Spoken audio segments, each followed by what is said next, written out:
గత 3 రోజుల క్రితం అనంతపురం జిల్లాలో సింగనమల దగ్గర సి బండమీదపల్లి అనే విలేజ్ దగ్గర ఈ యొక్క రాప్తాడు నియోజకవర్గానికి సంబంధించిన మాజీ ఎమ్మెల్యే తోబిదెర్తి ప్రకాష్ రెడ్డికి అక్కడ టర్నింగ్లో ఏదో ఆయనకి లారీ కనపడి ఎస్ఆర్సి వాళ్ళది లారీ కనపడి ఆ లారీ ప్రమాదాన్ని ఆయన దాడిగా చిత్రీకరిస్తూ ప్రమాదం కూడా జరగలేదు, ప్లస్ ఆయనకి అదేదో టర్నింగ్ చేసుకునేటప్పుడు యూటర్న్ చేసేటప్పుడు లారీ ఎస్ఆర్సి అనేది కనిపించింది.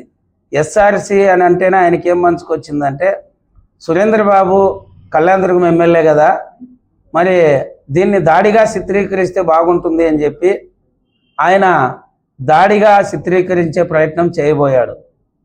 ఇది దాడి కాదు, కేవలము అక్కడ ఎస్ఆర్సి వర్కులు జరుగుతున్నాయి. ఈ జిల్లాలో అనేక ప్రాంతాల్లో ఎస్ఆర్సి సురేంద్రబాబు కళ్యాణదుర్గం ఎమ్మెల్యే గారి వర్కులు జరుగుతున్నాయి. అందులో భాగంగా ఆయన వెహికల్స్ అనేక ప్రాంతాలకు వెళ్తూ ఉంటాయి.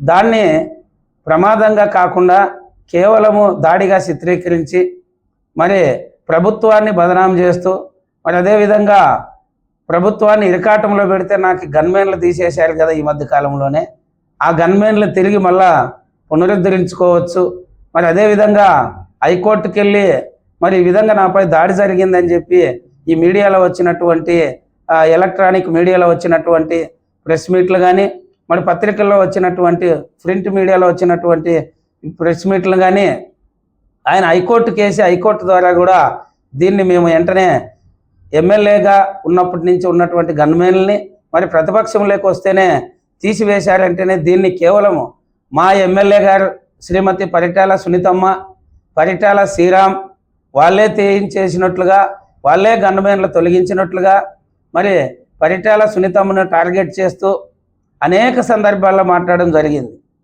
ఇది అవాస్తవం. ఎందుకంటే ప్రభుత్వం గన్మెన్లు ఎవరికి అవసరము ఎవరికి అవసరం లేదా అనేది ప్రభుత్వం సూచాయిగా తెలుసు కాబట్టి ఇంటెలిజెన్స్ రిపోర్ట్ ఉంటుంది. ప్రభుత్వ పరంగా వాళ్ళకు ఉన్నటువంటి సమాచారంతో గన్మెన్లు తొలగిస్తారు. ప్రైవేట్ గన్మెన్లు ఉండొచ్చు, మరి అదేవిధంగా వ్యక్తిగత లైసెన్స్ ఉండొచ్చు, ఏంటి ఉన్నా కూడా ప్రభుత్వ అవసరాన్ని బట్టి రద్దు చేసే పరిస్థితి ప్రభుత్వానికి ఉంటుంది. మరి దాన్ని దృష్టిలో పెట్టుకొని ఈయన ఆ విధంగా కాకుండా కేవలం మా ప్రియతమ నేత పరిటాల సునీత గారిని, మరి అదేవిధంగా పరిటాల శ్రీరామ్ గారిని, మరి లోకేష్ బాబుని, మన ప్రియతమ నాయకులు మరి మంత్రివర్యులు మరి లోకేష్ బాబు గారిని, మరి అదేవిధంగా ముఖ్యమంత్రి వర్యులు గౌరవనీయులు చంద్రబాబు నాయుడు గారిని అనేక సందర్భాల్లో అనేక సార్లు వాళ్ళ బ్రదర్ తోబిదెర్తి చందు తిట్టినటువంటి సంఘటనలు ఎన్నో మనం చూసాం. అంటే ఆనాటి ముఖ్యమంత్రి జగన్మోహన్ రెడ్డి, వైఎస్ జగన్మోహన్ రెడ్డి ఆదేశిస్తే మేము చంద్రబాబుని హత్య చేస్తామన్నటువంటి సంఘటన కూడా మర్చిపోయినట్లున్నాడు ఈయన పాపం. ఎందుకంటే హత్య రాజకీయాలు ప్రోత్సహించేది తోబిదెర్తి బ్రదర్స్ అనేది ఈ రాష్ట్రంలో అందరికీ తెలుసు. గత ఎమ్మెల్యే పరిటాల రవీంద్ర గారు మరి దివంగత రవీంద్ర బతికినప్పుడు తోబిదెర్తి ప్రకాష్ రెడ్డి ఎక్కడున్నాడు, తోబిదెర్తి చందు ఎక్కడున్నాడు, మరి వాళ్ళ నాయన ఆత్మారామిరెడ్డి ఎక్కడున్నాడు, మరి అదే వాళ్ళ బ్రదర్ రాజశేఖర్ రెడ్డి తెలుగుదేశం గవర్నమెంట్ పోయి 19లో అధికారంలోకి వైఎస్ జగన్మోహన్ రెడ్డి వస్తేనే రాప్తాడు నియోజకవర్గంలోకి వచ్చి ఆయన ఏమేమి కార్యక్రమాలు చేశాడు, ఆయన ఎక్కడున్నాడు అవన్నీ కూడా తెలుసు.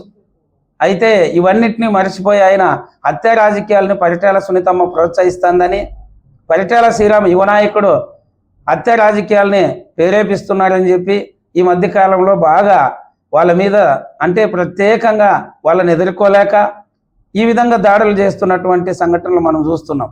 ఇది ఒక ఎత్తు అయితే, మరి అదేవిధంగా నిన్నగాక మొన్న ప్రెస్ మీట్లు పెడుతూ ఈ దాడిని పక్కదావ పట్టిస్తూ మరి ఎంఎస్ రాజుని మా యొక్క ఎస్సీల నాయకుడు, మన తెలుగుదేశం పార్టీలో రాష్ట్ర అధ్యక్షునిగా ఎస్సీసీల రాష్ట్ర అధ్యక్షునిగా ఉన్నాడు.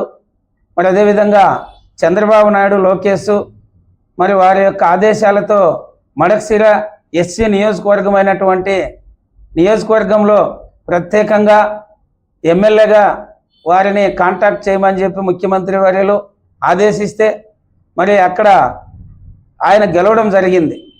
ఎస్సీ నియోజకవర్గం అంటేనే ఎస్సీలకు ప్రాతినిధ్యం వహిస్తున్నటువంటి ఎమ్మెల్యే కాదు, కేవలము ఆయన ఎస్సీగానే చూడడం లేదు, చూడకూడదు. ఎందుకంటే ఆ నియోజకవర్గానికంతా ఎమ్మెల్యే ఆయన్ని ప్రత్యేకంగా వ్యక్తిగతంగా విమర్శించడం చూశాం.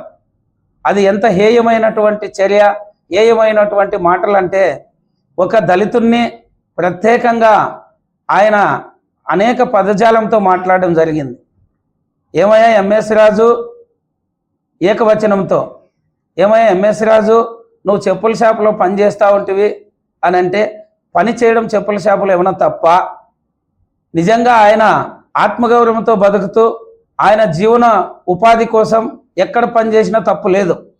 మరి ఆనాటి పరిస్థితుల్లో ఆయన ఎక్కడ పని చేసినాడో మాకు కూడా తెలియదు. పాప ప్రకాష్ రెడ్డి నిన్న మీడియాతో చెప్పాడు, చెప్పుల షాపులో పని చేస్తున్నాం అని.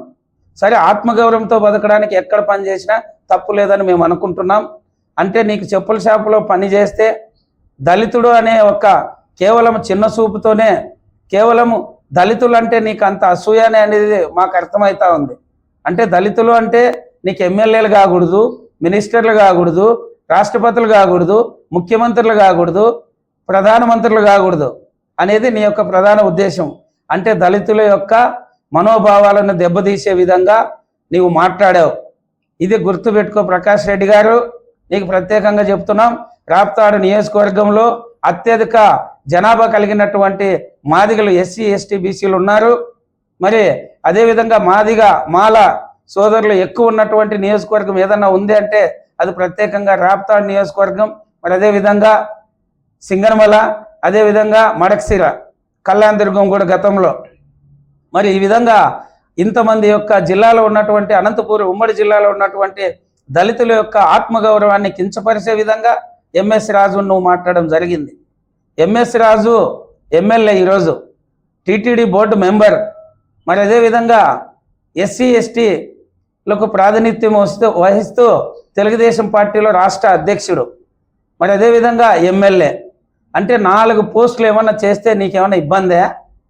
ఆయన్ని ప్రియతమ నాయకులు ముఖ్యమంత్రి మరి మంత్రివర్యులు నారా లోకేష్ బాబు గారు ప్రత్యేకంగా ఆయన యొక్క శ్రమను గుర్తించి, ఆయన యొక్క సేవలను గుర్తించి, ప్రతిపక్షంలో ఉన్నటువంటి అనేక ఇబ్బందులను ఎదుర్కొని, మరి ఆనాడు ఎన్నో కేసులు పెడితే కేసులను కూడా ఎదుర్కొని పార్టీ కోసం అండగా నిలబడినటువంటి దళిత నాయకుడు ఈరోజు ఆయనకు పదవులు ఇస్తే నువ్వు జీర్ణించుకోలేకపోతున్నావు.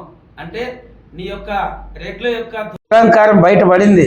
అంటే రెడ్లందరినీ నేను అనడం లేదు, కేవలం ప్రకాష్ రెడ్డి నేను మాట్లాడినటువంటి మాటలు రెడ్ల యొక్క దురహంకారం కనిపిస్తూ ఉంది. నీ దురహంకారానికి పరాకాష్ట ఈ యొక్క ఎన్నికల్లో ఓడిపోవడం. మరి పరిటాల సునీతమ్మ మీద నువ్వు 3 సార్లు నిలబడితే ఏనాడయ్యా గెలిచిండేది? 3 సార్లు ఓడిపోయినావు. నీకు గుర్తుందో లేదో మరి మర్చిపోయినట్లున్నావు.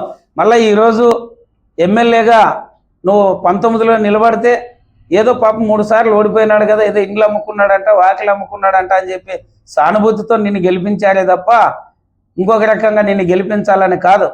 మా ఊరికి అతి దగ్గరలోనే తూంచర్ల నుంచి నిలబడి కూతేస్తే తోపుదీర్తిలోకి వినపడుతుంది. తోపుదీర్తిలో నువ్వు ఎంత మాత్రం అభివృద్ధి చేసినావు? నీ యొక్క విలేజ్కి ఏమన్నా బీటీ రోడ్ వేయించావా? నీ ఊర్లో ఏమన్నా ప్రత్యేకంగా అభివృద్ధి కనపడిందా? మరి రాప్తాడు నియోజకవర్గంలో ఎక్కడైనా నువ్వు ప్రత్యేకమైనటువంటి రోడ్లు వేయించినటువంటి సంఘటన ఉందా? మరి ఈరోజు శ్రీమతి పరిటాల సునీతమ్మ అక్క గారు ప్రత్యేకంగా రాప్తాడు నియోజకవర్గంలో అనేక అభివృద్ధి సంక్షేమ కార్యక్రమాలని ప్రజల్లోకి తీసుకెళ్తా ఉంటే మళ్ళీ వచ్చే 24 ఎన్నికల్లో కూడా నేను ఓడిపోతాననే భయంతో నువ్వు అవాకలు చెవాకలు పేలుతూ దుర్మార్గమైనటువంటి ఆలోచనతో ఉన్నావు. నీ యొక్క దుర్మార్గమైనటువంటి ఆలోచనని ప్రజలు గమనిస్తున్నారు. పరిటాల సునీతమ్మపై చేసినటువంటి విమర్శలు శ్రీరాముని ఎదుర్కోలేక, సునీతమ్మని ఎదుర్కోలేక, ఎంఎస్ రాజును ఎదుర్కోలేక ప్రత్యేకంగా నువ్వు మాట్లాడినటువంటి మాటలు మేము తీవ్రంగా ఖండిస్తూ, ఈరోజు ఎంఎస్ రాజుని దళిత నాయకుడిని నువ్వు అవమానపరిచావు. దళిత లీడర్ని ప్రత్యేకంగా నువ్వు ఆయన్ని కించపరుస్తూ మాట్లాడావు. ఇవన్నిటికీ కూడా మూల్యం చెల్లించకుండా ఈరోజు దగ్గరలోనే ఉందని తెలియజేస్తూ, మరి ఈ ప్రెస్ మీట్ ద్వారా చిన్న సంకేతాలు ఇస్తున్నాం. నీ ఇంటిని ముట్టడించే కార్యక్రమం నువ్వు క్షమాపణ చెప్పకపోతే ఎంఎస్ రాజుకి వెంటనే నువ్వు బహిరంగంగా బేసిరత్తుగా క్షమాపణ చెప్పకపోతే నీ ఇంటిని ముట్టడించే కార్యాచరణ కూడా తీసుకుంటాం. ముట్టడించే విషయంలో కేవలము అన్ని వర్గాలను కలుపుకొని, ప్రత్యేకంగా ఎస్సీలు, మాదిగా మాలా సోదరులను కలుపుకొని మేము నీ ఇంటిని ముట్టడిస్తామని చెప్పి ఈ సందర్భంగా నిన్ను హెచ్చరిస్తున్నాం.